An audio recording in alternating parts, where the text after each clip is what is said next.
Are you tired of the same old success stories that skip over the gritty reality of starting a business? Do you crave an authentic tale filled with the raw struggles and triumphs of entrepreneurship? Well, you're in luck. This is an animated summary of Shoe Dog, the remarkable memoir by Phil Knight, the mastermind behind Nike. Witness the journey from a crazy idea to a global empire as we delve into Phil Knight's relentless pursuit to create a brand for athletes by athletes. Uncover the early struggles with finances, the innovative breakthroughs, and the power of resilience that propelled a modest shoe company into a name synonymous with victory. By tuning in to this video, you'll gain invaluable lessons about the importance of passion, partnerships, and perseverance in business. You'll be inspired by the stories of Knight's humble beginnings, selling shoes from his car's trunk, and how he overcame legal battles, fierce competition, and countless setbacks to build a brand celebrated around the world. Don't miss out on this condensed masterpiece that encapsulates the essence of entrepreneurial spirit and the unmatched drive it takes to succeed. Shoe Dog isn't just a memoir, it's a manual for anyone daring to chase a dream. Hit play and let this gripping animated tale show you what it takes to run your own race and win. Before we dive into the first idea, if you are a visual learner, you have to check our app, Morphosis.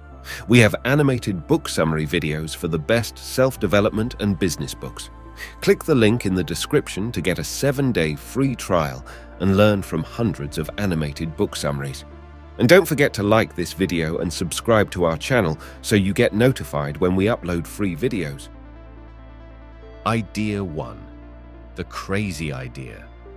The core idea that started the whole journey was what seemed at the time like a far-off dream. Imagine a young man, fresh out of business school, thinking he could shake up the world of athletic footwear. The traditional path would have been to find a stable job, yet he had this idea stuck in his head. What if he could import high-quality athletic shoes from Japan, where labor was cheaper, and sell them in the US for a decent profit? At the time, most Americans wore clunky, domestically produced sneakers, and the market for running shoes was dominated by a few big German brands. He wasn't content just thinking about it, he had to see if it would work. So he took a trip around the world, which led him to Japan. There he visited shoe factories and eventually struck a deal with a Japanese manufacturer, Onitsuka Tiger, to distribute their shoes back in the US. He was convinced that these lighter, more comfortable shoes could find a market among American runners. Back home, with samples in hand, he started by selling the shoes out of the trunk of his car at local track meets. He had to be careful and smart with his resources, as he didn't have much to start with. Every sale he made, every pair of shoes someone tried on, was a small victory in a much bigger battle. It wasn't just about the shoes. It was about bringing something new and better to athletes, and he truly believed he had something special to offer. This belief in the potential of his imported shoes was what kept him going, even when the path was rough and full of unknowns. This is the idea that would eventually grow into a global brand and change the world of sports. Idea 2. The foundation of Blue Ribbon Sports. The story behind the creation of Blue Ribbon Sports is a tale of taking a leap of faith in pursuit of a passion. It began with Phil Knight's vision during a trip to Japan after finishing business school. He saw an opportunity to import high-quality, low-cost running shoes from Japan to the American market, which at the time was dominated by German brands. Digging into his own experience as a runner, Knight understood the potential demand for these shoes. He pitched this business idea to a Japanese running shoe manufacturer, Onitsuka Tiger, and convinced them to give him the distribution rights for the Western United States. With his agreement in place, Knight needed a company through which to sell these shoes. To bring his vision to life, Knight teamed up with his former track coach, Bill Bowerman, who shared his passion for running and innovation in athletic footwear. Bowerman used to tinker with running shoes to improve performance for his athletes, which made him the perfect partner. Together, they each invested $500 to order their first batch of shoes. The name Blue Ribbon came about as a placeholder because they needed a name to get started, and this was one they could both agree on at the time. They began selling shoes out of the trunk of Knight's car at track meets, building a customer base from the ground up. This hands-on approach helped them to understand their customers and refine their sales techniques. Their very first sales were more than just transactions. Each pair of shoes sold felt like a small victory. They believed deeply in their product and in the simple but powerful idea that good quality running shoes could make a real difference for athletes. Knight and Bowerman built their business from these humble beginnings, with each sale and each satisfied runner laying the foundation for what was eventually to become Nike. The road wasn't smooth. The duo faced many challenges, from limited resources to logistical problems, but their belief in their company and their resolve to overcome obstacles helped them to persevere. This resolve is a cornerstone on which Blue Ribbon Sports, and later Nike, was built, a dedication to bringing innovation to every athlete in the world. If you like the video so far, give it a like and subscribe to our channel so you get notified when we upload more animated book summaries. Also, leave a comment if you agree or disagree with the ideas of this book. We read all your comments. Thank you for your support. Now let's continue. Idea 3. Entrepreneurial struggles. In Shoe Dog, the story of creating and growing a company is filled with tough moments and challenges. When starting out, there was a constant battle with money. Getting enough cash to buy inventory and grow the business was hard. There's a point where making payroll and paying bills was a real worry. Borrowing money was often the only way to keep things moving, and dealing with banks added another layer of stress. These financial troubles were just one part of the struggle. There was also the challenge of managing relationships with suppliers overseas, navigating cultural differences, and dealing with shipments that were delayed or filled with the wrong products. Sometimes the quality of the shoes received wasn't up to standards, which meant losing sales and potentially harming the company's reputation. Then came the task of selling these shoes. In the beginning, the future founder of Nike would sell shoes out of the trunk of his car at track meets. Convincing athletes to try a new brand was hard, especially when competing against established brands that athletes already knew and trusted. Another big hurdle was the legal battles. As the company grew, it faced lawsuits and challenges from competitors. These legal issues took time, money, and energy away from the core goal of making and selling great shoes. Even with strong partnerships and a growing team, the journey was never smooth. There were critical moments when it felt like everything might collapse. These experiences, however, were also lessons in disguise. They taught resilience and forced creative problem-solving. Each obstacle endured was a stepping stone for the company, shaping its future and helping to solidify its place in the athletic footwear industry. Idea 4. Importance of partnerships. Partnerships stand out as a vital component in the growth and success of Nike, as detailed through the narrative. Early in his journey, the partnership with Bill Bowerman, his former track coach, proved to be one of the most significant. Bowerman was not only a mentor, but also brought technical expertise and innovation to the table, contributing to the design and functionality of their running shoes, which would set them apart from competitors. Another key partnership was with the Japanese company Onitsuka Tiger. This alliance allowed for the initial supply of high-quality athletic shoes, which could be sold in the United States at competitive prices. However, this relationship also taught valuable lessons, as it became strained and eventually soured, highlighting the importance of having trust and clear agreements within partnerships. As the company grew, so did its reliance on strong relationships, from the early employees who joined the team to the athletes who endorsed the shoes. These people didn't just work for the company. They believed in what it stood for and became pivotal in crafting the brand's identity.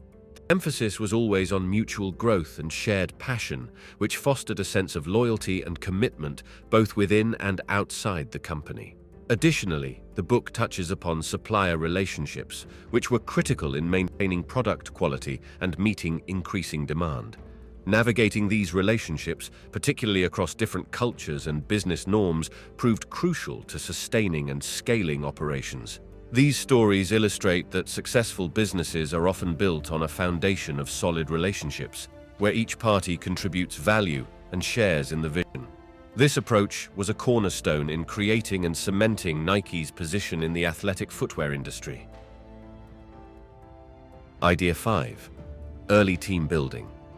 When it comes to building a team in the early days of Nike, the focus is on gathering a group of passionate individuals who share a common vision.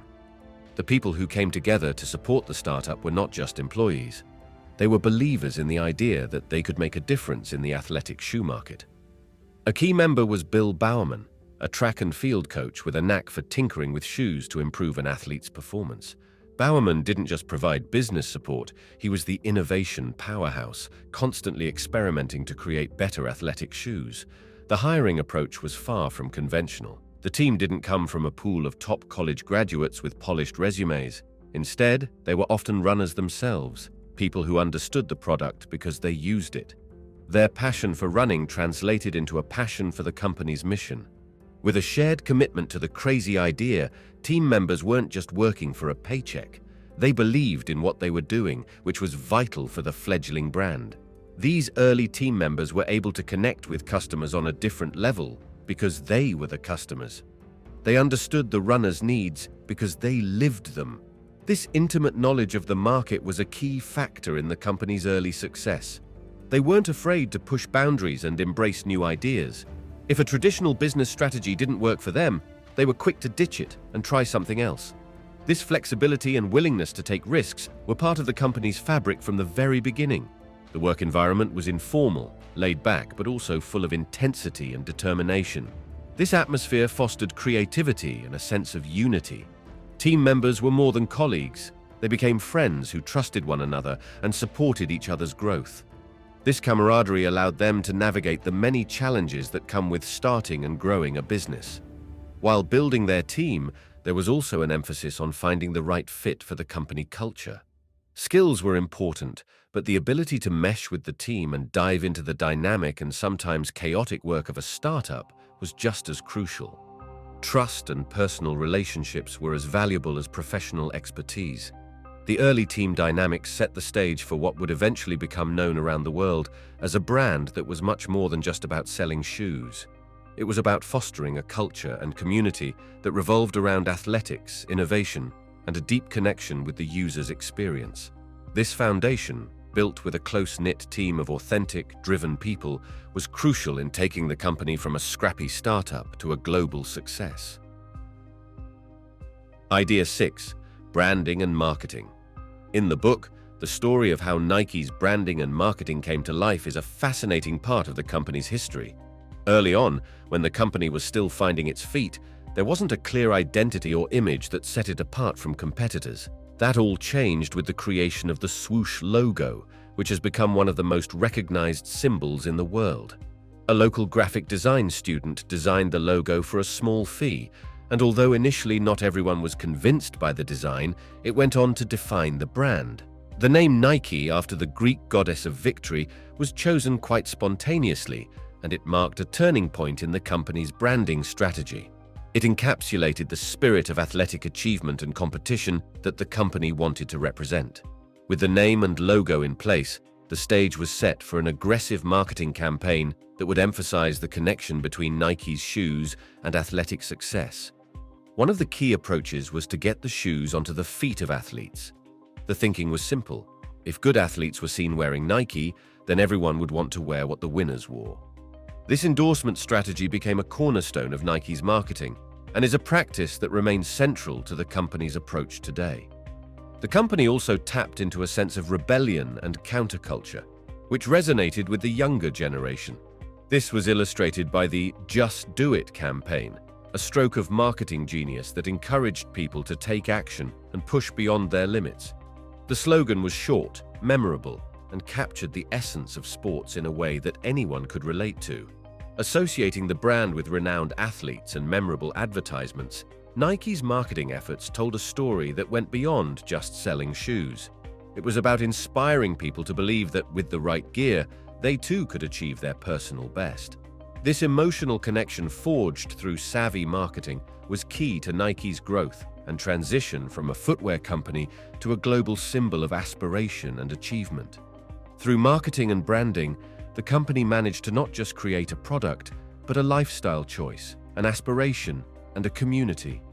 The understanding that consumers were buying more than just a shoe, they were buying into an idea, was what eventually made Nike stand out and become a leader in the sports apparel industry. Idea 7: Innovative product development. Innovative product development played a huge role in the story of Nike's success. The book shares how this came to life through a close partnership between Knight and his former track coach, Bill Bowerman. Bowerman was always looking for ways to give his runners an edge, and this drive led to groundbreaking shoe designs. One of the most memorable innovations came from Bowerman's experiment with his wife's waffle iron. By pouring rubber into it, he created a new tread pattern for the soles of running shoes that provided better grip and was lighter in weight. This waffle design would become a defining feature of Nike shoes and showed the company's commitment to thinking outside the box. Finding better materials was also a significant part of product development. Nike's early running shoes differed from others on the market because they focused on making them as lightweight as possible. Breathable fabrics and cushioning technologies were explored to improve the comfort and performance of athletes.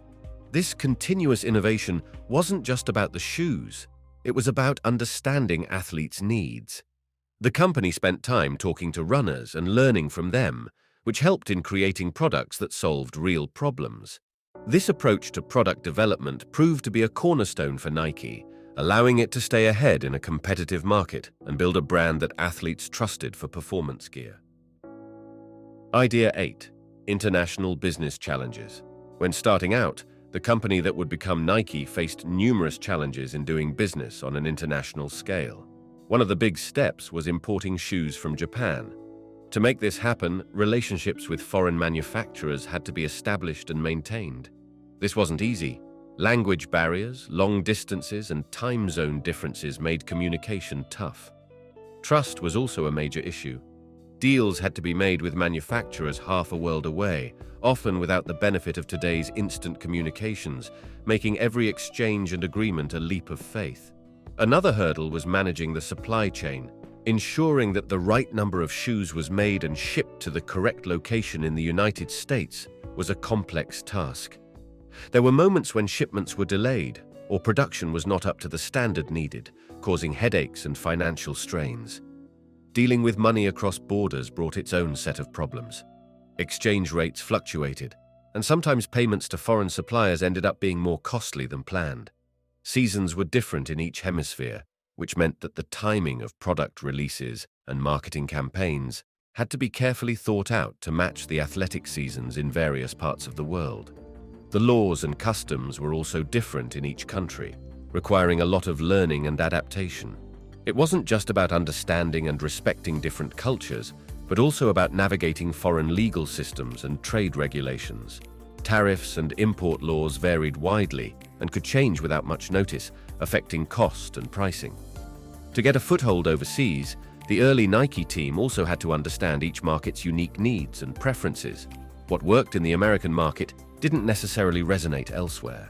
Adapting shoe designs, marketing strategies, and even the business model to suit local tastes and athletic needs was vital. All these challenges were part of the journey. They required patience, attention to detail, and a willingness to learn and adapt. It was through overcoming these difficulties that the company learned valuable lessons about international business, lessons that would eventually aid in its global success. Idea 9. Facing competition. In Shoe Dog, the concept of facing competition is woven into the story as a constant theme. The book recounts the early days when the company that would become Nike was just a small startup, facing off against massive established footwear giants like Adidas. These larger companies dominated the market, making it incredibly challenging for a newcomer to secure a foothold. The strategy to take on these behemoths involved a mix of innovation, marketing savvy, and sheer grit. There was a focus on creating superior products that met the specific needs of athletes. This effort was often collaborative, working closely with coaches and runners to understand how to improve athletic shoes. Adopting a different approach from competitors was essential. For example, by signing up-and-coming athletes and leveraging their successes, the company managed to elevate its brand image and public recognition. Another tactic was listening carefully to customer feedback and rapidly implementing that information into product design and development. Each of these moves helped to differentiate the company from its larger rivals. One of the most significant competitive confrontations was securing shelf space in stores that were already filled with products from established shoe companies. Persistence in sales and marketing efforts, along with showcasing the unique qualities of their products, eventually helped them break through the barriers to entry. The aim was always to stand out, to not just match, but surpass the offerings of competitors in quality, comfort, and performance. This drive to compete can be seen as a defining trait of the Nike ethos. It mattered not just in product design, but also in aggressive marketing strategies and in forging a brand identity that resonated powerfully with consumers. By making savvy decisions, taking calculated risks, and using the competitive landscape as a catalyst for incessant improvement, the company was able to elevate itself from an underdog to a top contender in the sports apparel market. All of these efforts, the triumphs and setbacks in beating competitors, laid down the path for what would become one of the most recognizable and successful brands in the world. Idea 10. Personal stories and growth. The section about personal stories and growth captures the author's own evolution alongside his business. He talks about his early days, fresh out of business school, filled with uncertainty about his future, and passionate about the simple yet powerful idea of importing running shoes. He shares insights into his backpacking trip around the world, which wasn't just about adventure, but also about discovering himself, understanding different cultures, and feeding his curiosity, an experience that shaped his perspectives and approach to business. This growth narrative tightly weaves into his starting of Blue Ribbon Sports, where the experiences and challenges he faced did more than just build a company. They built a person. There's a powerful parallel between the company's growth stages and his own maturation. The trials, the errors, the moments of desperation, and the breakthroughs are all milestones in his life as much as in the company's timeline. He openly discusses the balance between his work and his relationships, particularly the strain that his obsessive focus on the company put on his family life. It's clear how each personal sacrifice and each hard-earned success informed his character. The book doesn't just chronicle the birth and rise of a corporate entity, it's equally a story of personal development, one where the reader witnesses a young, uncertain man grow into a visionary leader. As we get glimpses of his personal side, we see a man wrestling with doubt, dealing with losses, and facing the stark realities of responsibility and leadership. These revelations are integral to understanding how an individual's personal journey can be reflected in the evolution of their ambitions and dreams. The growth he talks about isn't always pretty or easy, but it's honest and relatable. He strikes a very personal note, talking about moments with his children and how his work-life balance was something he had to constantly fight for. This aspect tells us about the human side of entrepreneurship, where success isn't just a business metric, but also a measure of personal fulfillment and well-being.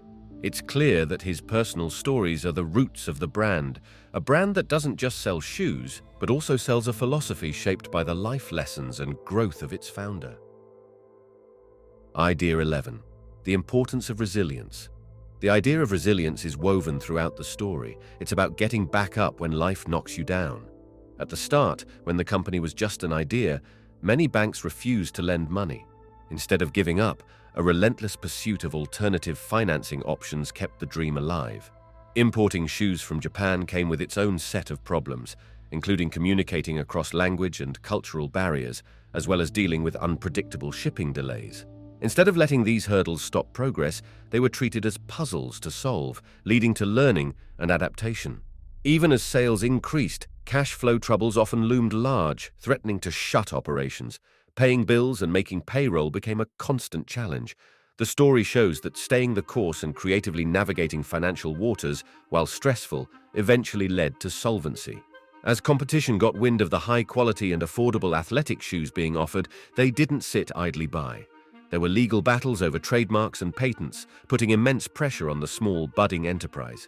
The choice to fight for what was believed in, rather than folding under the pressure, is a testament to toughness. Through personal anecdotes, the tale also reflects on how personal resilience is as critical as professional persistence. Health issues, the strain on relationships, and skepticism from those around offered plenty of chances to pack it in. But the story shows that believing in oneself and soldiering on through tough personal times is what shapes a resilient character. Midway, when faced with the possibility of losing it all due to complex legal and business maneuvers by competing entities, it was resilience that saw the company through. These near-death experiences for the company brought learning that only such extreme stress can provide. All these moments from the company's journey showcase the power of not giving up in the face of adversity. Sticking with a problem, grinding it out, and using failure as a stepping stone rather than a roadblock is what made success possible. Idea 12. Corporate culture. The idea of corporate culture in the memoir about the early days of Nike is a unique and important element. It shows how a company's spirit and personality can be a large part of its success. In the book, we see how this culture began and grew from the passion and principles of the people at the top, especially the founder. At Nike, the work environment was not like the traditional office. It was informal and full of energy. The people who worked there loved sports, were competitive, and worked hard, but they also had fun. They were the kind of people who would go for a run together to come up with new ideas. The importance of believing in the product was huge. Employees weren't just selling shoes, they were selling a love of sport and physical activity. This belief created a strong bond because everyone felt like they were part of something bigger than just a job. Being brave and willing to take risks was also a big part of the culture. They had to make tough decisions, and sometimes that meant going against the usual way of doing things. This led to innovative products that set Nike apart from its competitors. Working together as a team was key too. This idea came strongly from sports, where cooperation is necessary for success. People at Nike supported each other and worked together to overcome challenges.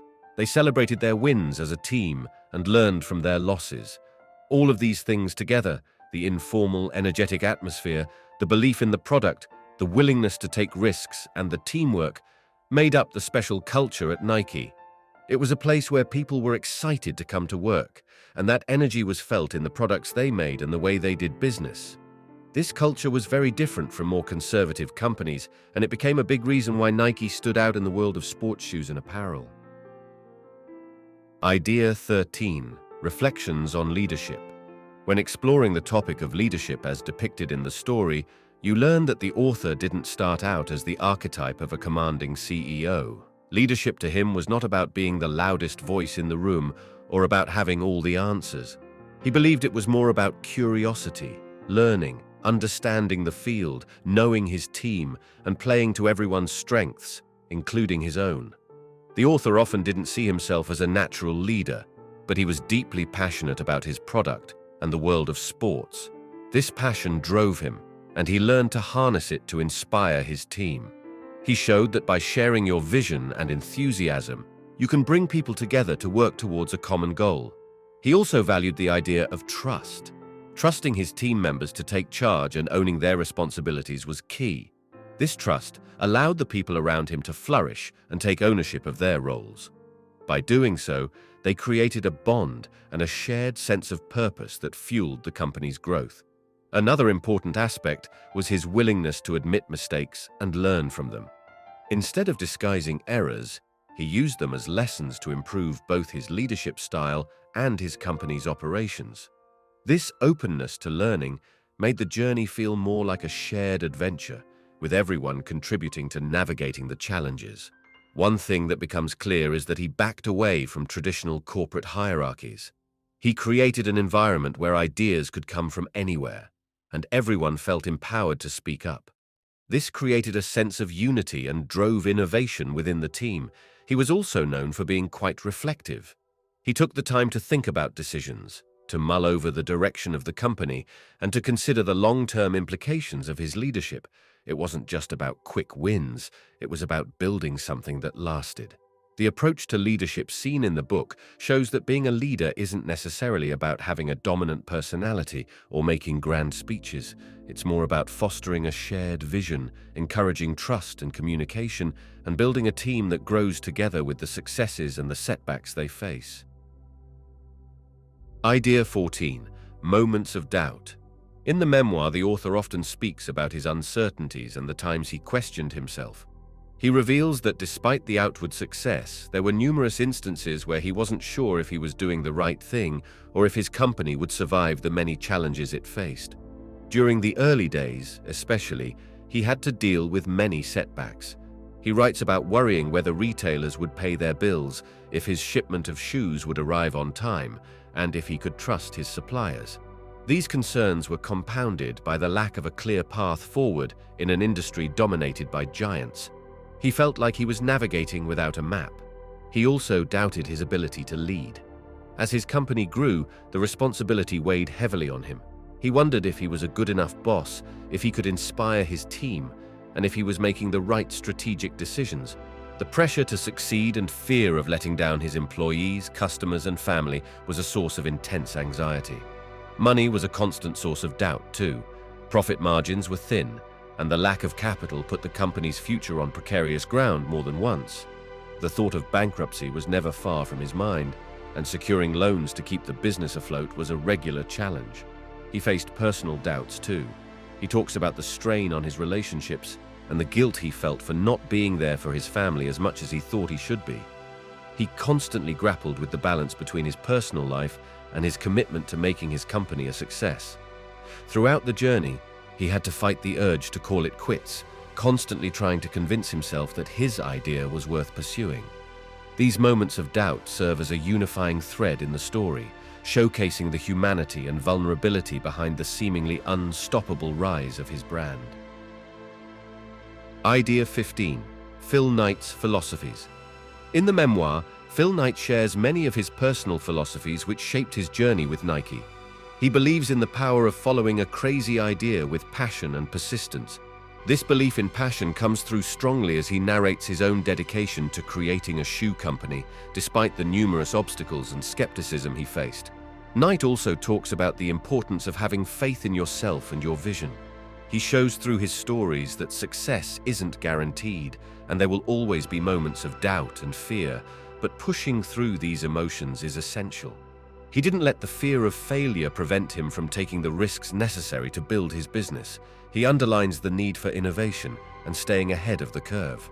Instead of settling for what was already out there, he worked alongside his first business partner, Bill Bowerman, on designing better athletic shoes, demonstrating a commitment to product innovation and delivering values that his customers would appreciate. Another key philosophy is the concept of learning from failure. Knight is open about the setbacks and mistakes along his path. Rather than viewing these as insurmountable, he takes them as lessons and uses them to inform future decisions. Knight's approach to team building is also unique.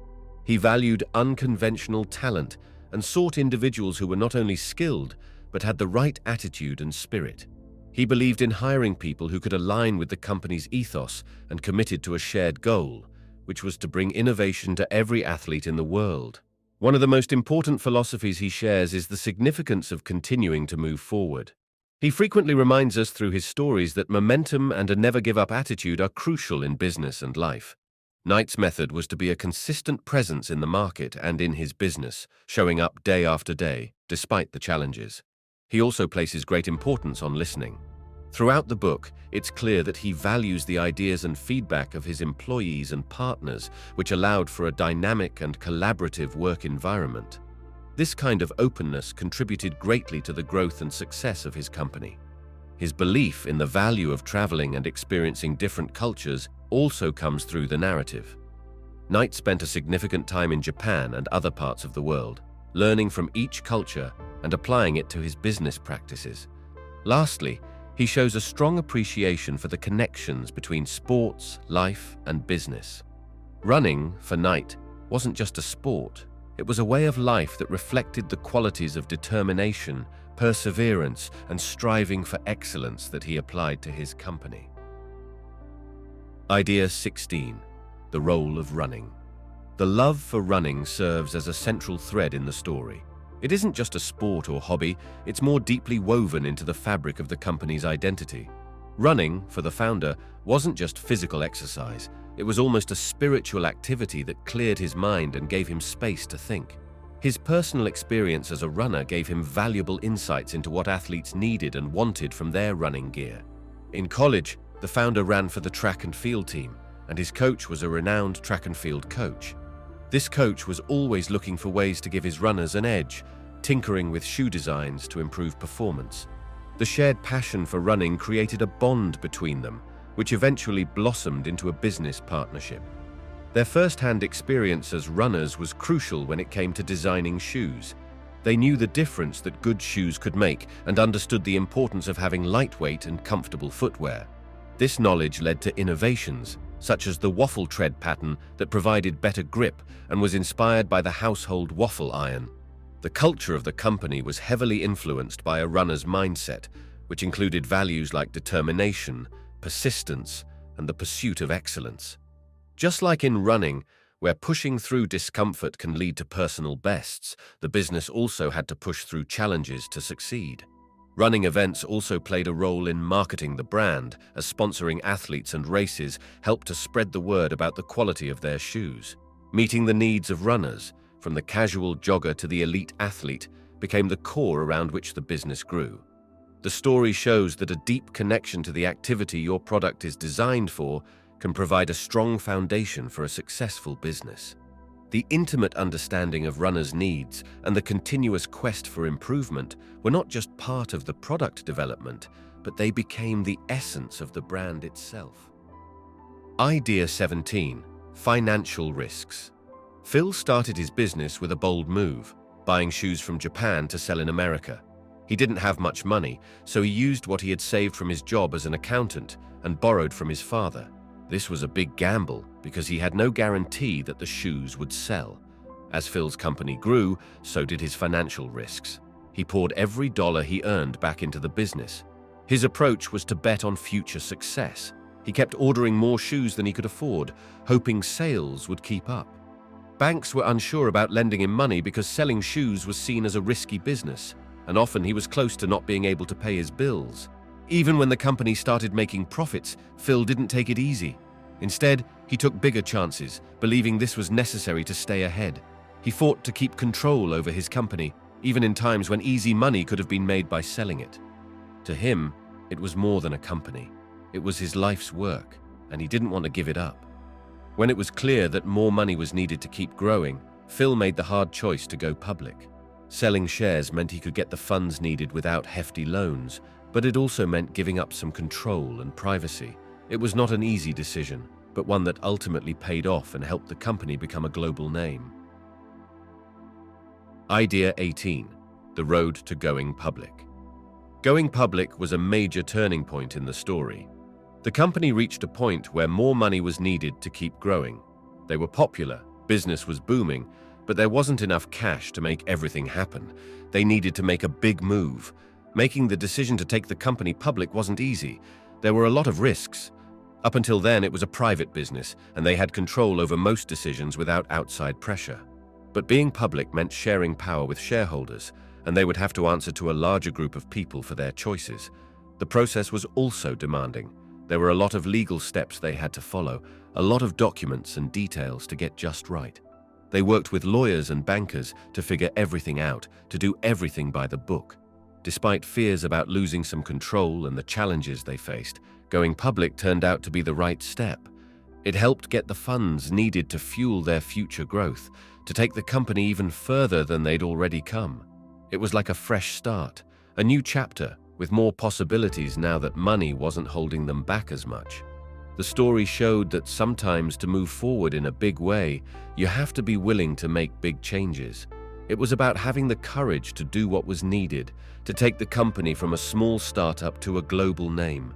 It was about stepping into the unknown and betting big on the future. Idea 19: Legacy and reflection. In the later part of the memoir, the focus shifts to stepping back and looking at the overall impact that the journey of creating and growing Nike has had.